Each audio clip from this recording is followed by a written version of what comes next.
আচ্ছা, ভাবুন তো, আমাদের সবার ভেতরেই একটা অসম্ভব সম্ভাবনা লুকিয়ে আছে, যেটা আমরা নিজেরাই আনলক করতে পারি। চলুন আজ জিম কুইকের লিমিটলেস বইটার গভীরে যাই আর সেই সম্ভাবনাকে জাগিয়ে তোলার রাস্তাটা খুঁজে বের করি। যে কোনো হিরোর গল্পের তো একটা শুরু থাকে, তাই না? জিম কুইকের যাত্রাটা শুরু হয়েছিল ঠিক এই রকমই একটা মন ভেঙে দেওয়া মন্তব্য দিয়ে। এই সংগ্রামটা আমাদের অনেকের জীবনের সংগ্রামের সাথেই মিলে যায়, আর ঠিক এই কারণেই শুরুতেই তার সাথে একটা অদ্ভুত সংযোগ তৈরি হয়ে যায়। আসলে ছোটবেলার এই ধাক্কাটাই তার পুরো জীবনটাকে দেখার চোখ পাল্টে দিয়েছিল। তিনি বিশ্বাস করতে শুরু করেন যে একজন সাধারণ মানুষও অসম্ভবকে জয় করতে পারে, ঠিক যেমন কমিক বইয়ের সুপারহিরোরা করে। আর এই বিশ্বাসটাই ছিল তার ভবিষ্যতের কাজের মূল ভিত্তি। বেশ, কুইকের ব্যক্তিগত গল্প থেকে এবার চলুন আমাদের সবার কমন চ্যালেঞ্জগুলোর দিকে তাকানো যাক। আমরা এখন এমন একটা সময় বাস করছি যেখানে কিছু আধুনিক সুপারভিলেন আমাদের মস্তিষ্ককে সবসময় বন্দী করে রাখতে চাইছে। তো আমাদের প্রথম ভিলেন হল এই ডিজিটাল ডেলিউজ বা তথ্যের বন্যা। প্রতিদিন এত ইনফরমেশন আমাদের উপর আছড়ে পড়ছে যে আমাদের মানসিক শক্তিই শেষ হয়ে যাচ্ছে। ব্যাপারটা অনেকটা কম্পিউটারের র্যাম ফুল হয়ে যাওয়ার মতো।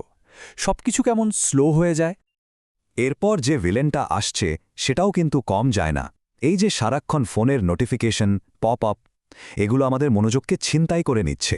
আর এর ফলে আমাদের মস্তিষ্ক গভীর মনোযোগের বদলে সবসময় বিক্ষিপ্ত থাকার জন্য ট্রেনিং পেয়ে যাচ্ছে। তৃতীয় ভিলেনটা সরাসরি অ্যাটাক করে আমাদের স্মৃতিশক্তিকে। কুইক খুব দারুণ একটা কথা বলেন। তিনি বলেন স্মৃতি হলো একটা মাসেলের মতো।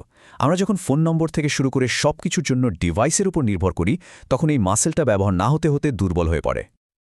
আর সব শেষের ভিলেনটা হলো ডিজিটাল ডিডাকশন।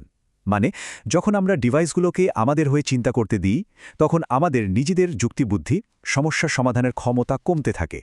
আমরা তখন আর চিন্তাবিদ থাকি না, শুধুই তথ্যের গ্রাহক হয়ে যাই। তো বাইরের শত্রুদের তো চেনা হলো, এবার একটু ভেতরের দিকে তাকানো যাক, কি বলেন? কারণ আমাদের ভেতরেও কিছু শত্রু আছে, সেই সব সীমিত বিশ্বাস বা মিথ্যে যা আমরা নিজেদেরকে দিনের পর দিন বলে আসি। আমাদের সবচেয়ে বড় ভুল ধারণাগুলোর একটা কি জানেন? সেটা হলো আমরা ভাবি বুদ্ধি বা ইন্টেলিজেন্স জন্ম থেকেই ফিক্সড।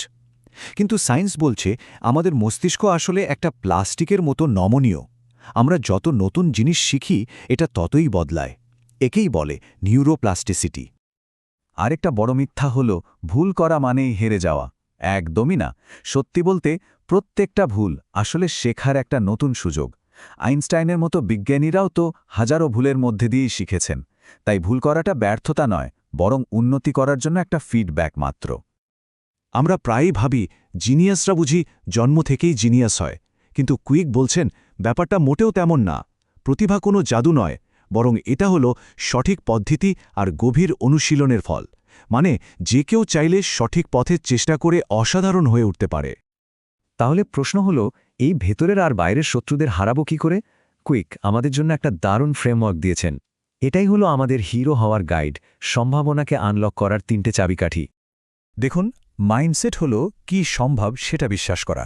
মোটিভেশন হলো সেই কাজটা করার কেন খুঁজে বের করা, মানে আপনার উদ্দেশ্যটা কি।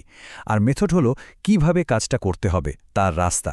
কুইকের মতে এই 3টা জিনিস যখন একসাথে কাজ করে, তখনই আসল সীমাহীন সম্ভাবনা আনলক হয়। আচ্ছা, থিওরি তো অনেক হলো, চলুন এবার কিছু প্র্যাকটিক্যাল জিনিসে আসা যাক। বইয়ের এই মেথডগুলোই কিন্তু আমাদের আসল সুপার পাওয়ার।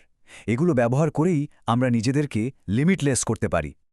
মস্তিষ্কের ব্যাপারে একটা দারুণ ফ্যাক্ট বলি, শুনলে অবাক হবেন। আমাদের ব্রেইন কিন্তু পুরো শরীরের ওজনের মাত্র 2%, কিন্তু জানেন কি, আমরা যা খাই তার 20% শক্তি একাই এই ব্রেন ব্যবহার করে। ভাবা যায়? এ থেকেই বোঝা যায় ব্রেনের জন্য ভালো খাবার কতটা জরুরি। তাহলে ব্রেনকে ঠিকঠাক চালাতে সেরা খাবারগুলো কি কি? এই যে লিস্টটা দেখছেন, অ্যাভোকাডো, ব্লুবেরি, ডার্ক চকলেট, এগুলো কিন্তু সোজাসুজি আমাদের ব্রেনের সেলের জন্য পুষ্টির যোগান দেয়, যা আমাদের চিন্তাভাবনা আর স্মৃতিশক্তি দুটোকেই ধারালো করে তোলে। তো এত সব আলোচনার পর আমরা কিন্তু আবার সেই শুরুর জায়গাতেই ফিরে এলাম। জিম কুইকের গল্পের মতোই আমাদের সবারই নিজের সীমাবদ্ধতাকে পেরিয়ে নিজের গল্পের হিরো হওয়ার সুযোগ আছে। সবশেষে মূল কথাটা কিন্তু একদম সহজ আর পরিষ্কার। জ্ঞান যদি শক্তি হয়, তাহলে শেখার ক্ষমতাটাই হলো আমাদের আসল সুপার পাওয়ার। আর এটাই হলো লিমিটলেস হওয়ার সবচেয়ে বড় রহস্য। এই পুরো আলোচনাটার শেষে একটা প্রশ্ন কিন্তু থেকেই যায়। সীমাবদ্ধতা থেকে বেরোনোর রাস্তাটা তো এখন চোখের সামনে। এখন প্রশ্ন হল, নিজের কোন সীমাবদ্ধতার দেয়ালটা প্রথম ভাঙা হবে? উত্তরটা কিন্তু আর কারো কাছে নয়, প্রত্যেকের নিজের ভেতরেই আছে।